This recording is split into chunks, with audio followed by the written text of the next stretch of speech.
రాఖీ రక్షాబంధన్ లేదా రాఖీ పౌర్ణమి అని పిలిచే ఈ పండుగను కొన్ని ప్రాంతాల్లో శ్రావణ పౌర్ణమి లేదా జంధ్యాల పూర్ణిమ అని కూడా పిలుస్తారు.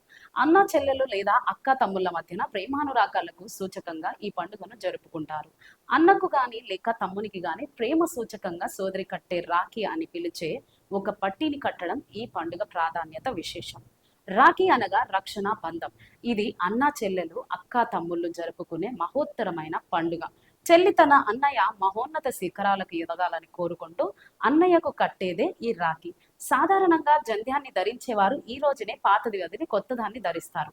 ఉపనయం అయిన వారు జంధ్యాల పౌర్ణమి రోజు గాయత్రి పూజ చేసి కొత్త యజ్ఞోపతాన్ని ధరించి పాతది తీసివేస్తారు. అందుకే రాఖీ పండుగ అంటే అందరికీ నచ్చిన పండుగ. ఈ రక్షాబంధన్ అన్నా చెల్లెళ్లకు అక్క తమ్ములకు ఒక రక్షగా నిలవాలని కోరుకుంటూ ఎల్లప్పుడూ వారు ప్రేమ కలిగి జీవించాలని ఆశిస్తూ మా యాజమాన్యం తరఫున అన్న చెల్లెలకు అక్క తమ్ములకు రక్షాబంధన్ శుభాకాంక్షలు.